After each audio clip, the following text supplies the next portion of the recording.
जय जिनेन्द्र। जय जिनेन्द्र। और आज थोड़ा सा मुझे नेट का प्रॉब्लम दिख रहा है, तो आज बार बार बंद हो या कुछ भी हो, फिर भी जितना हो सकेगा आज थोड़ा सा टॉपिक लेंगे। आप बार बार उसका रिकॉर्डिंग सुन लेना और बाद में जो भी क्वेश्चन आपको ठीक लगे आप जरूर पूछ लेना। ठीक है, तो हम आज का लेक्चर शुरू करेंगे। जय जिनेन्द्र। कल हमने ये जो नव तत्व लेशिया की जो शुरुआत की थी, लेशिया के पूरे स्वभाव और 6 लेशिया, शक्लेशिया और लेशिया के स्वभाव, उससे रिलेटेड जो हमने कल सुना लास्ट क्लास में, वो हमारा स्वभाव और उसकी तत्वता का रिएक्शन बता रहा है, उसका दर्पण है। लेशिया है क्या? तो जो लेशिया लगेगी हमारे ऊपर, वो बिल्कुल हमारे स्वभाव के अधीन होगी। जैसा हमारा स्वभाव होगा वैसी ही लेशिया हमारे कर्म के ऊपर लगती जाएगी। लेशिया को बिल्कुल चिकट तेल की तरह समझना है, वो बिल्कुल लेपित होती जाती है। जैसे हम सोचते हैं और सोच के कर्म करते हैं, तो बिल्कुल उसी हिसाब से वो लेशिया, फिर अगर अशुभ होगी तो कृष्ण, उससे थोड़ी अच्छी होगी तो नील, कापोत, इस प्रकार से 6 लेशिया एक के बाद एक स्टेज से हमारे ऊपर लगती जाएगी। तो ये आत्मा के ऊपर उसके गुणों को ढकने वाला बहुत बड़ा फैक्टर है, जो लेशिया बनके हमें इस संसार में उससे रिलेटेड कर्मों को लगाती जाती है। हम अपने ऊपर ये कर्मों को चढ़ाते जाते हैं और बिल्कुल ये चढ़ा के हमने अपने आत्मा के सभी गुणों को बिल्कुल दबा दिए हैं, ढक दिए, बिल्कुल ढक दिए। बिल्कुल अशुभ तरीके से हमने उसके गुणों के ऊपर आच्छादन बना दिया है, कर्मों का आच्छादन। वो भी अलग अलग लेशिया, अलग अलग सोच के साथ। कोई आच्छादन तीव्र मजबूती से जड़ गया है, कोई हल्का जड़ा हुआ है, कोई मध्यम जड़ा हुआ है। अब उसको निकालने में भी हमें बिल्कुल उसी प्रकार से मेहनत करनी पड़ेगी।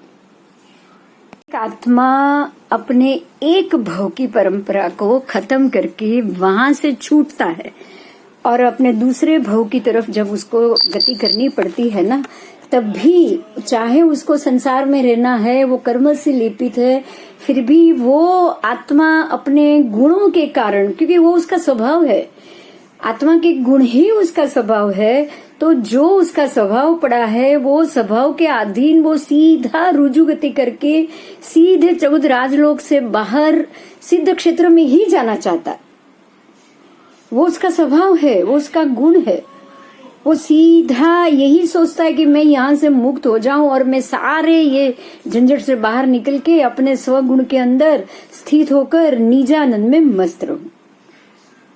यही कारण है कि वो सीधा अपने एक भवांतर से निकल के पहले ही समय में वो अपनी रुजु गति से सीधे सिद्ध गति में जाना चाहेगा, लेकिन उसके ऊपर आवृत लेशिया सहित लगे हुए कर्मों के तरतमता के कारण, उसके प्रकोप के कारण, उसको जो गति में जाना होना है, वो गति की अनुपूर्वी आकर उसको अपने साथ लेके चली जाती। फिर से इस बात को समझिएगा, वो अपने आप को सीधा रुजु गति से सिद्ध गति में ही गमन करेगा, वो अपने आप को सिद्ध गति की तरफ ही लेके जाएगा। ये अलग बात है कि वो कर्म से लेपित होने के कारण सिद्ध नहीं बन सकता है। उसको जो गति में जाना होगा, बाकी होगा, उसके अनुपूर्वी उसे वहां ले जाएगी। लेकिन सबसे पहले समय में आत्मा पहली गति तो रुजु गति ही करता है, उसको वहां से बाहर ही निकलना है। तो ये एक आत्मा का गुणी, हमारा गुणी आत्मा है, उसकी एक जो सिस्टम है वो हमने जानी। अब आपको ये देखना है कि अगर वो गुणी है, गुणों का धारक है, तो उसके पास कितने गुण है और वो अपने गुणों से कितने कर्मों से लेपित होके कौन से गुणों के स्टेज में बैठा हुआ है। आपको ये पता होगा, जब कंपटीशन होती है तो पहले, दूसरे, तीसरे जो भी जीतते हैं उनको अलग अलग क्रम में बिठाया जाता है, श्रेणीबद्ध बिठाया जाता है। सबसे पहला जीता है वो ऊपर की श्रेणी में है, उसके दूसरे नीचे के स्टेप में सेकंड है, उसके नीचे के तीसरे स्टेप में थर्ड है। इस तरह से उनको बिठाया जाता है। बिल्कुल इसी तरह हमारा आत्मा भी कैसा गुणों उसके कितने गुणों का उघाड़ हुआ है, वो गुणी है तो कौन से श्रेणी में वो बैठा हुआ है, अभी वो कौन से गुणों को लेकर बैठा हुआ है। बिल्कुल इस व्यवस्था से उसके 14 श्रेणी बताई गई है। ये 14 को गुण श्रेणी कहा गया है, गुणों की श्रेणी है, गुणों से युक्त श्रेणी है, इसलिए इसका नाम है गुण श्रेणी। और 14 गुण श्रेणी में बैठा हुआ आत्मा अपने 14 अवस्था को प्राप्त करता है। तो सबसे पहली अवस्था है, पहली श्रेणी है गुण स्थानक मिथ्या दृष्टि। मिथ्या दृष्टि का मतलब है मिथ्या सोचना, गलत सोचना, सही बातों को नहीं सोचना और सही बातों को टालते जाना। उसका जो सही फोकस है उसके ऊपर बिल्कुल भी नहीं सोचना, उसको मिथ्या दृष्टि कहा जाता है। तो जैसे जैसे अगर कोई जीव को सम्यक दृष्टि प्राप्त नहीं हुई है और वो सम्यक दृष्टि के बिना संसारी भाव से सोचता है, संसार बढ़ाने के बारे में सोचता है, संसार बढ़े तो बढ़े, उसको घटाने का मन ही नहीं कर रहा, उसको वैराग्य आ ही नहीं रहा, उसके दृष्टि में वैराग्य भाव ही नहीं है, तो ऐसी दृष्टि को मिथ्या दृष्टि कहा गया है। मिथ्या मतलब गलत दृष्टि। आत्मा गुणी है, गुणों की दृष्टि है, उसकी दृष्टिकोण है, उसको सुख ही चाहिए, वो भी शाश्वत चाहिए, ना पुण्य ना पाप ना उसके जो भी हमारे 9 तत्वों के जो भी श्रेणी में खास करके धर्म अधर्म, ये कोई चीजों से आत्मा को लेना देना ही नहीं। उसको सिर्फ गुणों को प्राप्त करना है और अपने गुणों को उजागर करना है। प्राप्त तो है ही, उसके अंदर ही पड़े हुए गुण, लेकिन उसके ऊपर से सारे जो कबाड़ है, जो कर्मों के रूप में लदे हुए हैं, जो लेशा से लेपित हो चुके हैं, वो सबको हटा के वो अपने गुणों का पूरी तरह से उघाड़ करना चाहता है, पूरी तरह से। ये एक ही उसकी दृष्टि, और कोई दृष्टि ही नहीं। आत्मा का एक ही दृष्टिकोण है, गुणों का उघाड़। सिर्फ गुण गुण और गुण, कोई भी दुर्गुण नहीं, कोई भी ढके हुए गुण नहीं। तो ये दृष्टिकोण अगर आत्मा के अंदर आया तो ही वो संसारी भाव और संसारी मिथ्या भावों से बाहर निकल पाएगा। जब तक उसके अंदर ये दृष्टिकोण नहीं है, समझ लो तब तक उसका बाहर निकलना ही नामुमकिन। एक अभवी जीव जो संसार ही चाहता है, लेकिन संसार को पाने में, संसार का सुख पाने में परमात्मा के समवसरण की रिद्धि सिद्धि देखकर देवों जैसे पूजित हो पाए, वहां तक की प्रक्रिया तक वो पहुंच जाता है। वो 9.5 पूर्व का ज्ञान भी ले लेता है और 9 ग्रह तक पहुंच सकता है, लेकिन उसकी दृष्टि में सिर्फ संसारी सुख है और कुछ नहीं। वो कभी भी मोक्ष नहीं जा पाएगा, चाहे वो धर्म कर ले, चाहे वो ज्ञानी बन जाए, चाहे वो पुण्य इकट्ठा कर ले, चाहे वो समवसरण की रिद्धि देखकर देवों से, आसपास से देवों से पूजित भी अगर वो हो जाएगा, वो देव भी बन जाएगा, वो 9 ग्रह में भी चला जाएगा, लेकिन वापस दृष्टि उसकी मिथ्या ही रहेगी, क्योंकि उसको अपनी दृष्टि में ये संसार को छोड़ने का मन ही नहीं है। तो संसार को पसंद करने वाली दृष्टि ही मिथ्या दृष्टि है, और ये संसार से उबकर वैराग्य पाकर यहाँ वापस नहीं जन्म मरण करना। जिसको ये संसार का सुख अगर दुख दिखाई देता है, उसकी दृष्टि में संसार का सुख की कोई वैल्यू ही नहीं है, 0 वैल्यू है। उसके बदले में वो चाहे मुझे कुछ ना करना पड़े, शांत रहकर मौन रहकर एक ही अवस्था में बैठा रहना पड़ेगा, चलेगा, लेकिन मुझे मोक्ष चाहिए। जिसके अंदर जिस दिन ये भाव आ गया, समझ लो उसने सम्यक दृष्टि का थोड़ा सा स्वाद चख लिया। परमात्मा महावीर का जीव नैसार था, पहले भव में ही उसने एक महात्मा को रास्ता बताया, और महात्मा ने उसको सामने ये बोला कि तूने मुझे रास्ता बताया है, जंगल का रास्ता, इस संसार का बाहर निकलने का रास्ता अभी तुझे नहीं मिला है, वो मैं तुझे बताना चाहता हूँ। और उन्होंने नैसार को ये रास्ता बताया कि बार बार संसार में आना, भटकना बिल्कुल भी आत्मा का स्वभाव नहीं होता है। तेरे अंदर जो आत्मा है उसका ये बिल्कुल स्वभाव ही नहीं है। उसको तो ये सारे सुख और ये सारे संसार की विटंबनाओं से बाहर निकाल, तो उसे बाहर निकाल सकता है, तो उसको मोक्ष दिला सकता है।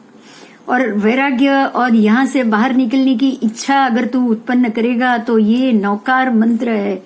तू सदा ये धर्म का मार्ग अपना ले और इसका जाप शुरू कर। बस उस दिन नैसार को भी इतने भव परंपरा में भटकने के बाद, इतने अनंत उत्सर पीढ़ी अवसर पीढ़ी में भटकने के बाद, उसकी आत्मा ने भी कहीं ये सोचा होगा, कहीं तो उसके मन में ये पड़ा होगा कि ये क्या रोज कोई प्रॉब्लम और सॉल्व करो, रोज कोई प्रॉब्लम आए और सॉल्व करो। तो उसने भी ये सोच लिया कि हाँ, मुझे भी ये परंपरा में नहीं रहना है, सच में मुझे भी यहाँ से बाहर निकलना चाहिए, मुझे भी मोक्ष में जाना चाहिए, वापस यहाँ जन्म मरण मुझे भी अच्छा नहीं लग रहा है। उसने कहीं दिल से एक छोटे पल के लिए भी ये सोचा होगा ना, तब उसको सम्यक दर्शन प्राप्त हुआ था। और जब उसको ये सम्यक दर्शन प्राप्त हुआ, वहीं से उसकी भव की गिनती शुरू हो गई।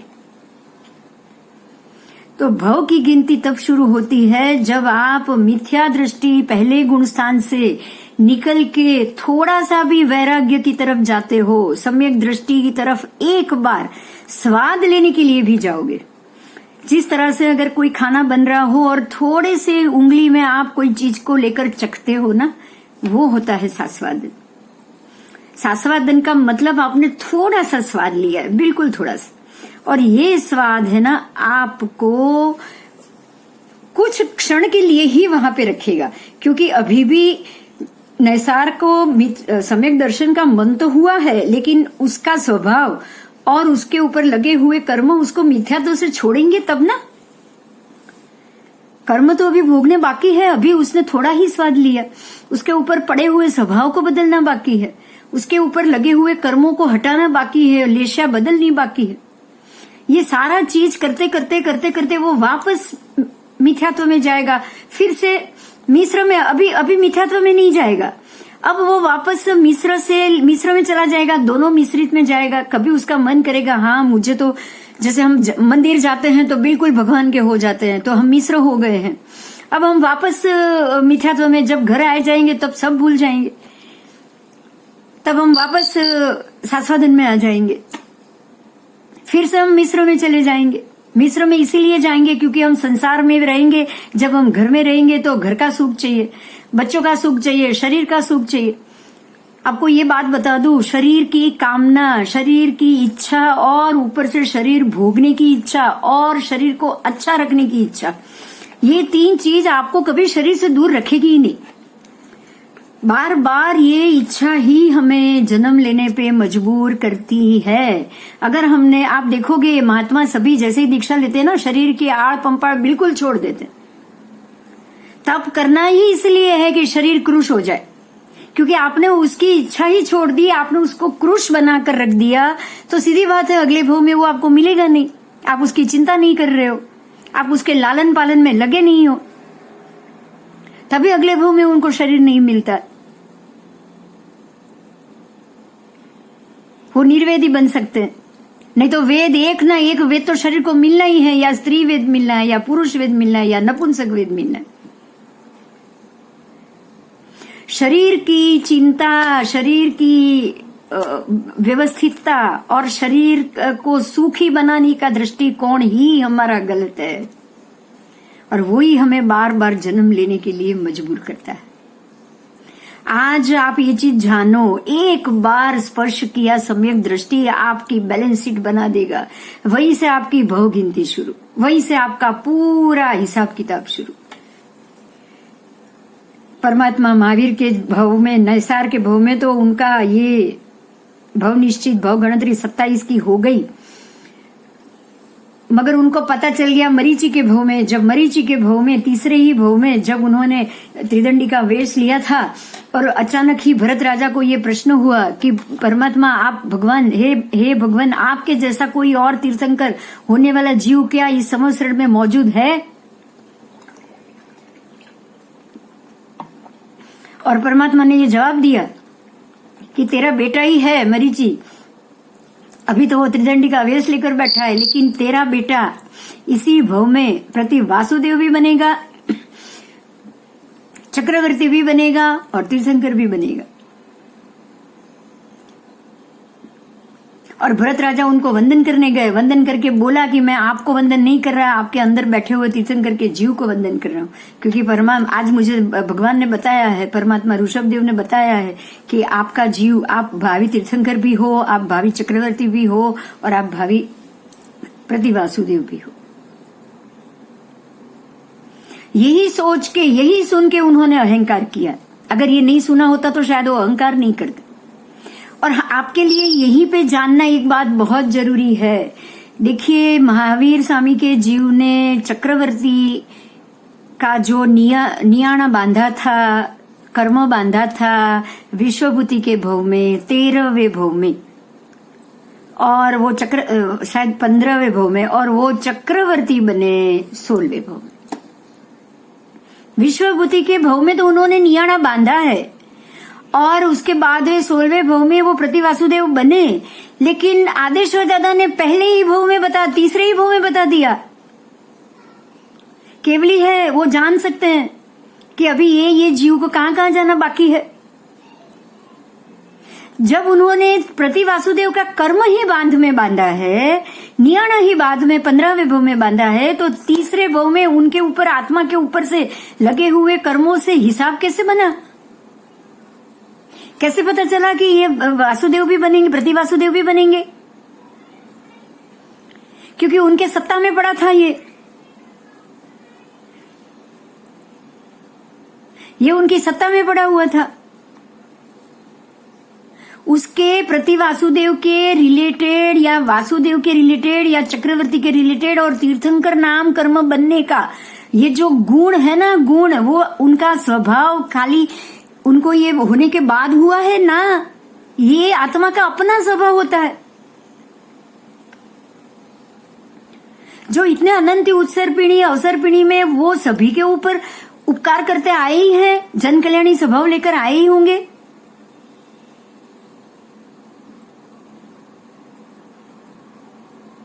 सभी की करुणा करते करते आए ही होंगे। तीव्र करुणा या तीव्र नियाणा उन्होंने कब बांधा तीर्थंकर नाम कर्म का? 25वें भव में। मगर वो तीर्थंकर बनने वाले हैं, वो तीसरे भव में आदेश्वर दादा बता रहे हैं। आप सोचो, हमारे लिए ये बहुत बड़ी जगह पे सोचने का समय है। जब ये जीव तीर्थंकर नाम कर्म बांधेगा ही 25वें भव में, बनेगा 27वें भव में, तो परमात्मा कैसे, केवली कैसे देख लेते हैं कि ये अभी तीसरे भव में देख लेते हैं कि ये भावी तीर्थंकर है? इसीलिए कि जब उनको सम्यक दृष्टि मिली, उसके बाद उनकी सारी भव की गिनती शुरू हो चुकी थी। एक के बाद एक कौन से भव में जाना है वो नियत हो चुका था। समझ में आ रही है मेरी बात? ये मिश्र गुण स्थान में आप जैसे ही जाओगे, समझ लो आपको सम्यक दर्शन प्राप्त हो चुका है। चाहे वो स्वाद के लिए ही सही, अभी थोड़ा है, उसको बढ़ाना है, पुरुषार्थ करो बढ़ाओ, पुरुषार्थ करो बढ़ाओ। अब आपकी भव गिनती शुरू हो चुकी है, अब वो हो चुकी है। बहुत कम मात्रा में है तो ज्यादा भव लगेंगे, और बहुत ज्यादा मात्रा में सम्यक दर्शन होगा तो थोड़े भव लगेंगे। वो हमारे हाथ में नहीं,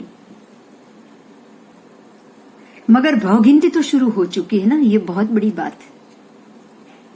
आपकी राग द्वेष की ग्रंथि ढीली हो चुकी है, तभी तो सम्यक दर्शन हुआ है। ये बिल्कुल 5 रूप में सम्यक दर्शन है। उसको हम आगे बहुत आराम से सीखेंगे, बहुत शांति से सीखेंगे और बहुत अच्छे से सीखेंगे, क्योंकि हमें पूरा अभी अपना जो सब्जेक्ट है वो इसी में जाना है, आगे इसी में बढ़ना है कि सम्यक दर्शन मिले तो कब मिले, कैसे मिले, उसके सामने उसका क्या रिएक्शन होगा, हमारा स्वभाव कैसा होगा, हम उसको कैसे बदल सकते हैं, हम कैसे ऐसे चढ़ते भाव में चढ़ सकते हैं। हम अपने आपको वापस गिरने से पहले गुण ठाने में तो हम जाएंगे नहीं, लेकिन सास्वादन में बार बार मिथ्यात्व समयकत्व, मिथ्यात्व समयकत्व के बीच में झोला खा रहे, तो अब हम समयकत्व की तरफ ज्यादा कैसे बढ़ सकते हैं? ये पूरा आज अपना पहला, दूसरा, तीसरा गुण स्थानक हुआ है।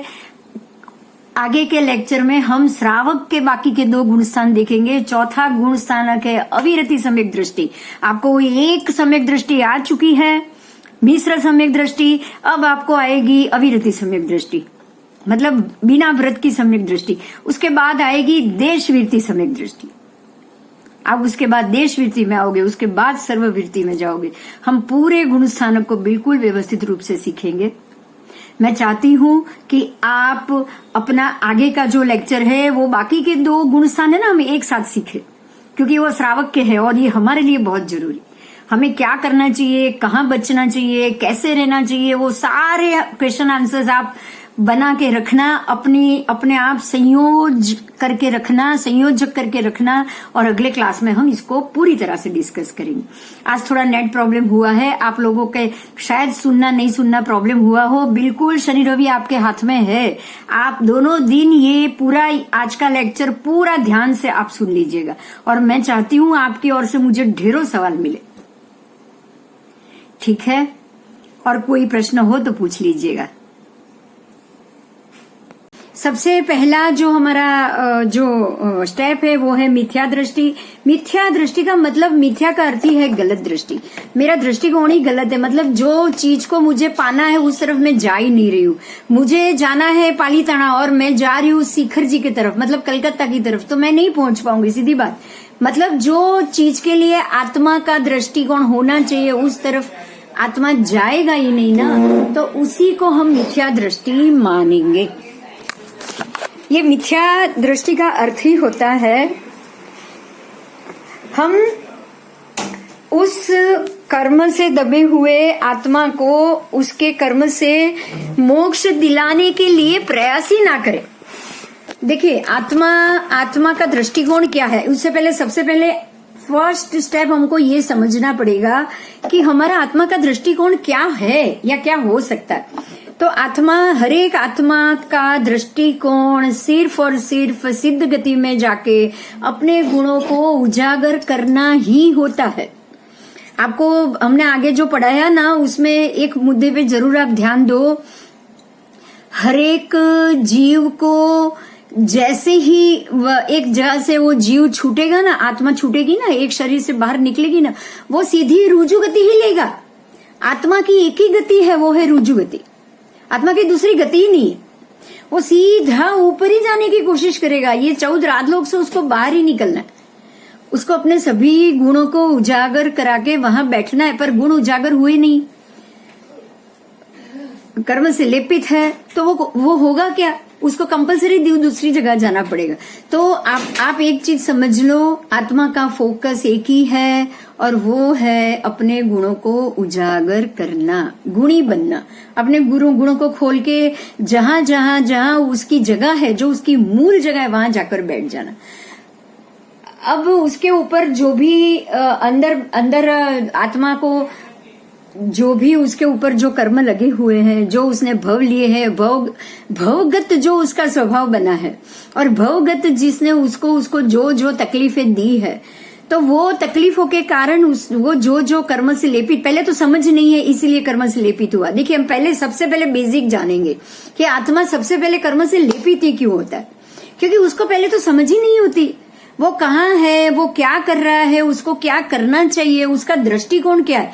जब उसको बताओगे या वो खुद पढ़ेगा या खुद जानेगा, ज्ञान नहीं आएगा, तब तक उसको फोकस नहीं होगा कि मेरा सच में मुझे क्या करना चाहिए। और जब किसी व्यक्ति को किसी चीज का फोकस ही ना हो, तो सीधी बात है कि वो बिना फोकस तो अपना काम सिद्ध कर ही नहीं पाएगा। जब तक वो ये सारे भव परंपरा से निकल के, मतलब टिप टिप के घिस के जब वो बाहर ना निकले, उसको भवांतर में कोई अच्छी व्यक्ति मिले, अच्छे गुरु मिले, परमात्मा का संयोग हो, ज्ञानी का संयोग हो, और वो ज्ञानी जब उसको शुभ कर्म सिखाए ना, शुभादेश दे, शुभ धर्म सिखाए, आत्मा का क्या स्वभाव है वो बताए, उसको ये पीड़ा ये बिल्कुल सहन नहीं हो रहा है संसार, ये बात जब उसके समझ में आए ना, तब वो पहले मिथ्यात्व गुण स्थान से बाहर निकल पाएगा। इस चीज को हमें भी बहुत बहुत फोकस करना है। परमात्मा महावीर स्वामी जब ये स्थिति पे पहुंचे थे, तब तक तो इतने अनंत उत्सर पीढ़ी अवसर पीढ़ी में उनके कितने भव हो चुके होंगे, और नैसार के भव में जब उनको महात्मा ने एक फोकस दिया कि भाई तू, जैसे मैं भटक गया था, तूने मुझे रास्ता बताया, ऐसे ही तू भी भटक रहा है और तुझे भी रास्ते की जरूरत है, और तुझे तेरा भटकना क्या है वो मैं तुझे बताता हूँ। महात्मा ने उसको समझाया कि भाई ये जगत है जो जन्म मरण तुझे कराता ही जाएगा, तू ये जगत के जन्म मरण के फोकस से बाहर निकल जा। ये जिंदगी तेरे लिए नहीं है, जीना मरना तेरे लिए नहीं है, ये पाप और पुण्य इकट्ठा करते जाओ और भव लेते जाओ, वे तुम्हारे लिए नहीं है। जब उसको ये फोकस मिला पहली बार, और वो वहां जाने के लिए सबसे पहले उसको नौकार मंत्र दिया गया। उसने नौकार तो ले लिया महात्मा से, मगर उसने अपने आप अंदर से सोचा, दिल से सोचा कि नहीं, सच बात है महात्मा की, मुझे ऐसे जन्म मरण नहीं चाहिए। उस वक्त उसने जब ये सोचा कि मैं इस जन्म मरण के चक्र से सचमुच में बाहर आना चाहता हूं, मैं ऐसे जन्म मरण के चक्र बार बार नहीं लेना चाहता हूं। जब ये बात उसके फोकस में आई ना, जब भी आई, ये नहीं बोलेंगे हम कि ये कब आई, हमारे भी फोकस में जब आएगी या जिस दिन आएगी, उस दिन से हमारे ये पहले गुण स्थान से हम दूसरे गुण स्थान पे चढ़ेंगे। बाकी सब तब तक पहली ही गुण स्थान पे हैं। जब तक मिश्रित सम्यक दर्शन, मतलब जो सबसे पहला सम्यक दर्शन है, वो नहीं आएगा, तब तक हम मिथ्यात्व से लेके मिश्र गुण स्थान में, जहां पे मिथ्यात्व भी है और सम्यक भी है, दोनों चीज है, वहां तक हम नहीं पहुंच पाएंगे। अभी तो मैं सिर्फ आपको 12 श्रेणी की ही बात करूंगी, एक गुण स्थान की हम बाद में सोचेंगे, क्योंकि हमको पहले सीढ़ी जाननी कि ये सीढ़ी है क्या। तो पहले गुण स्थान से दूसरे गुण स्थान में जाते वक्त आपके मन में कहीं ये भाव खड़ा होता है कि ये जन्म मरण, ये स्थिति मुझे अच्छी नहीं लग रही। चाहे मैं मनुष्य जन्म लूं, चाहे वो उत्तम से उत्तम जन्म हो, लेकिन मुझे क्यों लेना है, मुझे लेना ही नहीं। मुझे ये उत्तम कुल भी नहीं चाहिए, मुझे उत्तम जन्म भी नहीं चाहिए। जिस दिन मन में ये भाव आया ना कि अजन्मा बनना है, अशरीरी बनना है, अरूपी बनना है, कोई रूप आपको, ये अच्छे रूप की कामना ना रहे, आपको अच्छे सौंदर्य की कामना ना रहे, और आपको किसी भी प्रकार के पुण्य की, इतना पुण्य ज्यादा हो, पुण्य ही कमाओ, हर जन्म अच्छा मिलेगा, ऐसी बिल्कुल भावना रहे। और ये जन्म मरण, ये शरीर से ही वैराग्य हो जाए, जब तक ये नहीं होगा ना, एक बात ध्यान रखिएगा, शरीर बार बार मिलना ही हमारे जन्म का कारण है। जब तक ये शरीर पे वैराग्य नहीं आएगा, तब तक सच्चा वैराग्य ही नहीं आएगा। ये सीधी बात। शरीर को होने वाली पीड़ा, उस पे ध्यान है, मर गई तो क्या होगा, गिर गई तो क्या होगा, पैर टूट गया तो क्या होगा, हड्डी टूट गई तो क्या होगा, ये मेरे से बर्दाश्त नहीं होता है। इसलिए आप शरीर की चिंता करते रहते हो, शरीर अच्छा चलना चाहिए, बस शरीर अच्छा चलना चाहिए। जिस दिन तक इसकी चिंता जब तक रहेगी ना, तब तक शरीर अगले भव में मिलता ही रहेगा, क्योंकि हमारा फोकस ही अच्छा शरीर है। समझिएगा, आपको अपनी दृष्टि ही बदलनी है। यही मिथ्या दृष्टि, हमारा फोकस ही, हमारी दृष्टि ही शरीर है। हमारा दृष्टि ही अच्छा सुख है, पैसा है, भव में अच्छा फैमिली मिले, सब प्रेम भाव से रहने वाले मिले, जिंदगी में किसी का प्रेम मिले, सबका प्रेम मिले, हमारा फोकस ही वही। अच्छा घर, अच्छा पैसा, बच्चे सब सुखी हो, सब बच्चों को सुख हो, संसार का कोई भी सुख हमारे घर और हमारे फैमिली से बाकात नहीं रहना चाहिए। तो सीधी बात है, आप ये दृष्टि से बाहर ही नहीं निकल पा रहे हो। जब ये दृष्टि से बाहर ही नहीं निकल पा रहे हो, तो सम्यक दर्शन मतलब कि ये भव भी नहीं चाहिए, वो बात तो आएगी नहीं, क्योंकि आपकी सारी जिंदगी इसी बात पे सजाने के लिए लगी हुई है कि हर तरह से सब सुख आपको प्राप्त हो जाए। परमात्मा ने ये कह दिया, मंदिर जाने की इच्छा करोगे आप नरक में नहीं जाओगे। मंदिर भगवान के दर्शन कर लिए, 10,000 साल नरक के कट गए। आप, हमारा फोकस क्या है, हमें नरक में नहीं जाना है, रोज मंदिर जाएंगे। हमें नरक में नहीं जाना है, रोज भगवान के दर्शन करेंगे। क्यों करेंगे? हमें नरक में नहीं जाना है, क्योंकि नरक की पीड़ा मुझसे सहन नहीं होगी। कारण एक ही है, नरक की पीड़ा मुझसे सहन नहीं होगी। यही तो फोकस के कारण एक अभवी जीव परमात्मा का समोसरण का वैभव देखकर सिर्फ ये वैभव पाने के लिए 9.5 पूर्व तक का ज्ञान ले सकता है।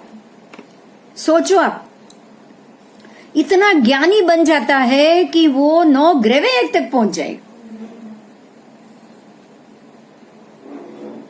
9.5 पूर्व का ज्ञान, लेकिन दृष्टि ही क्या थी? दृष्टि सिर्फ एक ही थी कि बस देवो मेरे आसपास रहे, मुझे ये सुख प्राप्त हो। फिर वो आगे बढ़ नहीं पाएगा क्योंकि दृष्टि से ही अटक गया है। तो ये श्रेणी चढ़ने के लिए हमें अपनी दृष्टि, हमारा फोकस बदलना ही पड़ेगा। सबसे पहला बेस ये है, जब तक हमारा फोकस चेंज नहीं होगा, आप मिथ्या दृष्टि से बाहर ही नहीं आओगे।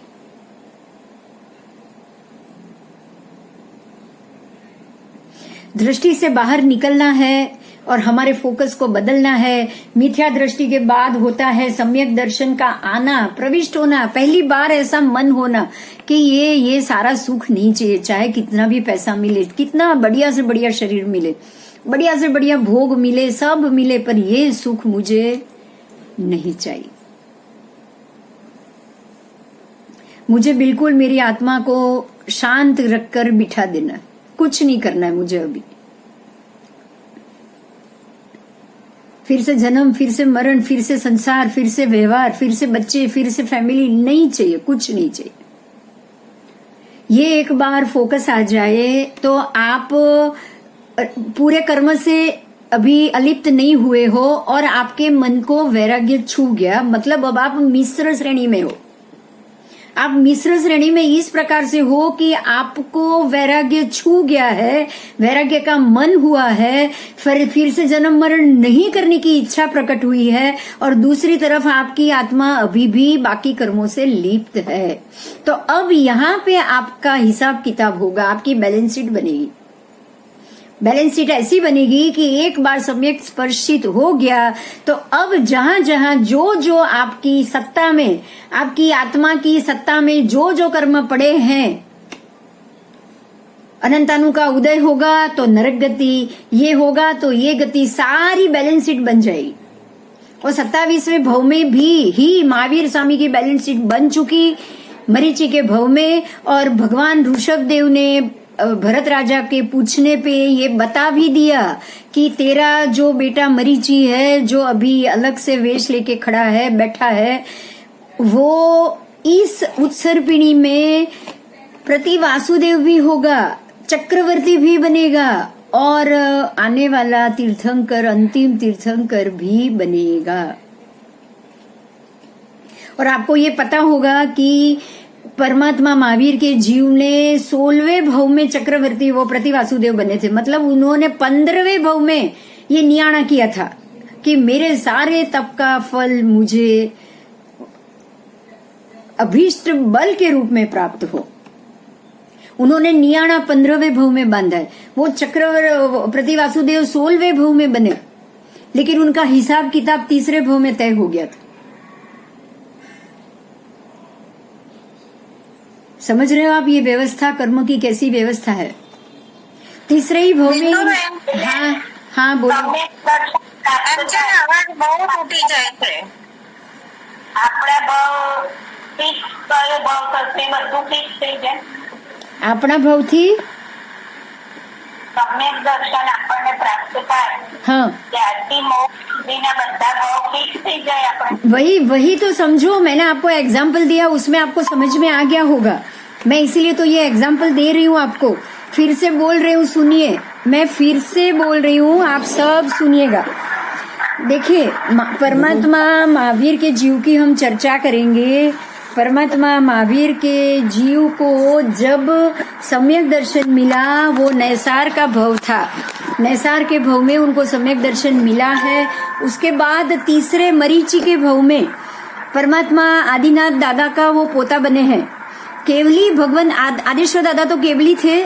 वो भरत राजा ने एक प्रश्न पूछा, प्रश्न बहुत साधारण था, लेकिन भरत राजा ने को जो भी उनके मन में जो भाव आया, जो एक विचार आया, वो विचार के ऊपर से उन्होंने पूछ लिया कि हे भगवान, आप ये बताओ कि आपकी तरह ही दूसरे तीर्थंकर बनने वाले कोई जीव क्या अभी मौजूद है?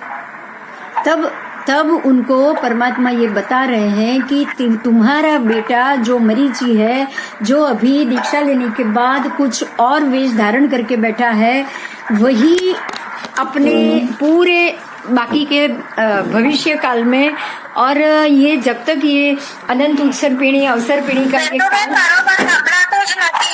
जो उनके तीसरे भव में परमात्मा आदिनाथ बता रहे हैं कि तुम्हारा बेटा मरीची जो अभी अलग से वेश लेकर बैठा है, वो इसी जन्म में, इसी उत्सर पीढ़ी अवसर पीढ़ी काल में, इसी बाकी के अर्धकाल चक्र में वो अंतिम तीर्थंकर होने वाला है। और वो सिर्फ अंतिम तीर्थंकर नहीं, लेकिन वो चक्रवर्ती भी होगा, प्रति वासुदेव भी होगा और अंतिम तीर्थंकर भी होगा।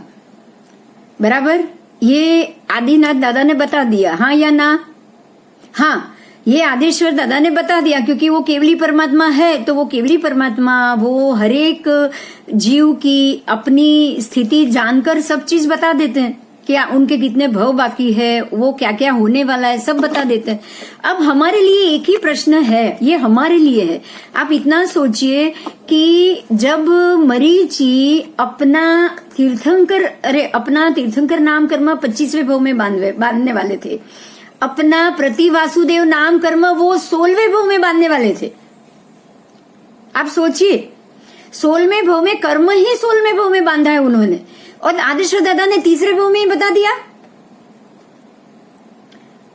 ये तो यही साबित करता है कि एक बार सम्यक दर्शन आने के बाद आपके सभी जो कर्म कब कब उपस्थित होंगे, कौन से भव में उपस्थित होंगे, ये पूरा उसका बैलेंस शीट बन जाता है। आपको ये भी दूसरी एक और बात भी बताऊं मैं, नेमनाथ भगवान और राजीमती, उनके 8 भव की प्रीति और 9वें भव में भी वो साथ में, और खाली सिर्फ वो 2 नहीं, उनके 2 भाई भी, नेमनाथ भगवान के 2 भाई भी, वो चारों एक के बाद एक भव में साथ में ही रहे। वो चारों के चारों पहले ही भव से साथ में थे और 9वें भव में सब चारों साथ में ही मोक्ष हुआ। ये सारी चीज हमें एक जानकारी दे रही है कि जब हमें सम्यक दर्शन प्राप्त हो जाता है, तब उसके बाद हमारी भव की गिनती शुरू हो जाती।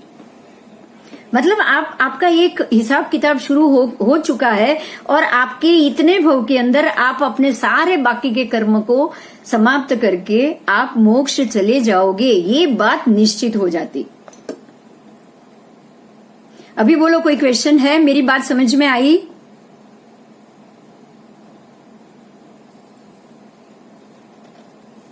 हाँ, बराबर।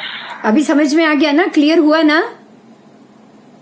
हाँ, अभी एक बात और समझनी है, यहीं पे हमें समझनी है कि आत्मा जो अपने ऊपर जो अब तक के लेशिया के कारण, जब वो मिथ्यात्व गुण स्थान में होता है ना, तो और चिकट लेशिया का उपयोग करता रहता है। हमारी जो मिथ्या दृष्टि है ना, मिथ्या दृष्टि वही हमें ऐसे अशुभ कर्म कराने के लिए बाधित करती रहती।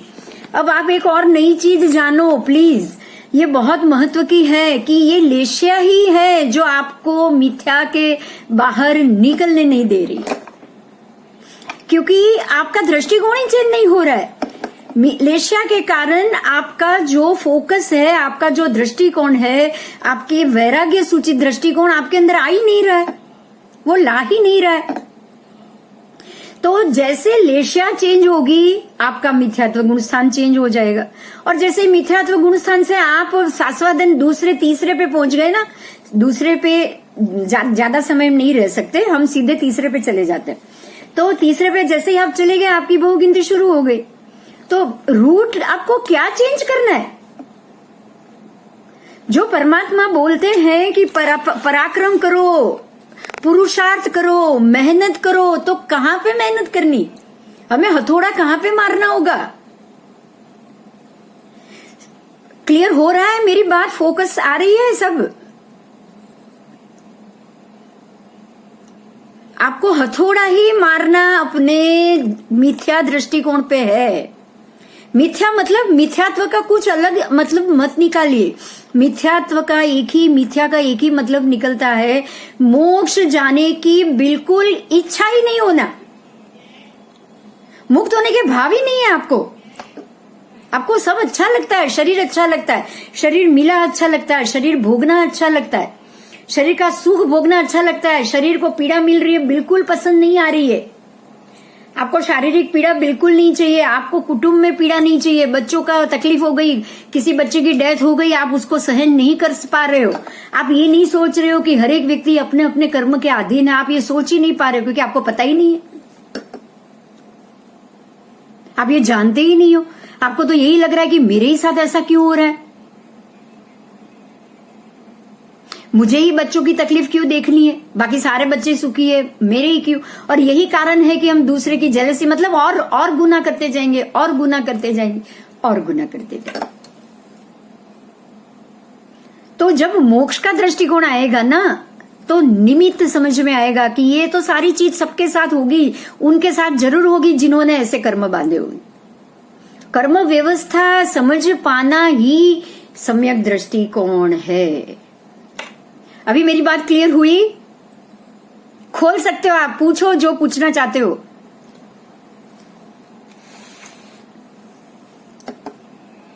हेलो,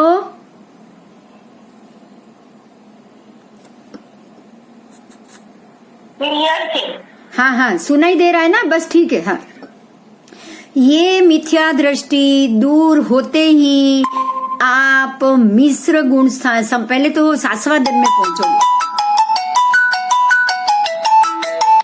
सास्वादन का मतलब है स्वाद लेना, स्वाद लेना।